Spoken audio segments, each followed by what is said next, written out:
সাল্লাল্লাহু আলাইহি ওয়াসাল্লামের একজন সাহাবীর নাম ছিলেন যায়েদ ইবনে সালেম।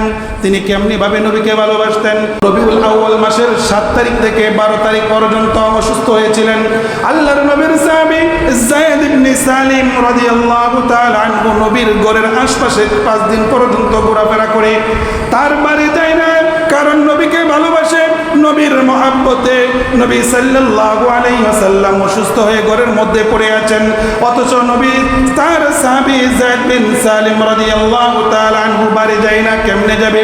তার মহব্বতের মানুষ, তার ভালোবাসার মানুষ আপনার আমার প্রিয় নবী মুহাম্মদুর রাসূলুল্লাহ সাল্লাল্লাহু আলাইহি ওয়াসাল্লামকে রেখে যেতে চায় না। এমনিভাবে 5ম দিন একজন খবর দিলেন, ওই যায়েদ বিন সালেম তুমি নিশ্চিন্তভাবে যাও, আল্লাহর নবী আগের থেকে অনেকটা সুস্থতা লাভ করেছেন। যায়েদ বিন সালেম রাদিয়াল্লাহু তাআলা আনহু বাড়ি চলে গেলেন।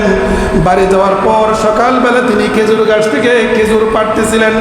এমনিভাবে একজন আল্লাহ তাআলার বান্দা তাকে গিয়ে খবর জানিয়ে দিল, এ যায়েদ বিন সালেম তুমি খেজুর গাছ থেকে খেজুর পাড়তেছো, এইদিকে আপনার আমার প্রিয় নবী মুহাম্মদুর রাসূলুল্লাহ সাল্লাল্লাহু আলাইহি ওয়াসাল্লাম গোটা বিশ্বের মুসলমানদেরকে এতিম বানায়া দুনিয়া থেকে চলে গেছে।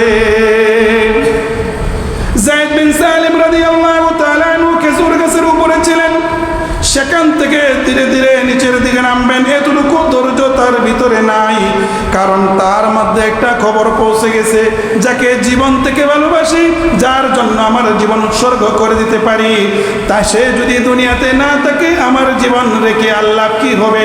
তিনি খেজুর গাছ থেকে আস্তে আস্তে নামবেন, এতটুকু ধৈর্য তার কোলাই নাই। খেজুর গাছ থেকে হঠাৎ করে চিৎকার মেরে মাটির মধ্যে পড়ে যায়। মাটির মধ্যে পড়ে গিয়ে ডাকতে বলল,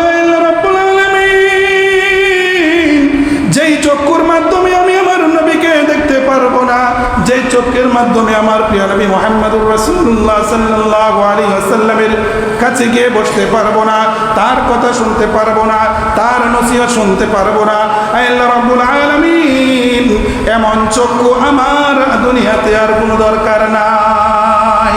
ও দুনিয়ার আশিক রাসূল, তোমরা এখান থেকে তোমাদের শিক্ষা গ্রহণ করতে পারো। আশিক রাসূল দাবি ভালো কথা, আশিক রাসূল যদি হইতে চাও নবী করিম সাল্লাল্লাহু আলাইহি ওয়াসাল্লামের সুন্নাত তরিকা জীবন গঠন করো। যেমন নবী করিম সাল্লাল্লাহু আলাইহি ওয়াসাল্লামের আশিক যদি হইতে চাও নবীর সুন্নতের মাধ্যমে তোমার 3.5 হাত বডি সাজায় নাও। কথা বলেন ঠিক কিনা? নবীর সুন্নত পালন করে না, 12ই রবিউল আউয়াল আসলে সিন্নি খাওয়া আর জিলাপি খাওয়া আর এই প্যান্ডেল বেঁধে মিছিল মিটিংয়ের নাম কি আশিকে রাসূল? নয়, এটা কখনো আশিকে রাসূল হতে পারে না।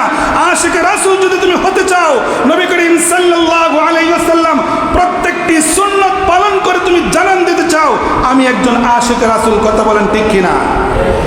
আমার মুখে দাড়ি নাই, আমি আশিকে রাসূল। আমার গায়ের মধ্যে নবীজির সুন্নাত লম্বা জামা নেই, আমি আশিকে রাসূল নয়, কখনো হতে পারে না। তুমি শুধুমাত্র মুখে দাবি করতে পারো তুমি আশিকে রাসূল, তুমি আশিকে রাসূল হতে পারো নাই। তুমি যদি আশিকে রাসূল হতে চাও নবীর সুন্নাত তোমার 3.5 হাত বডি সাজায় নাও। কথা বলেন ঠিক কিনা?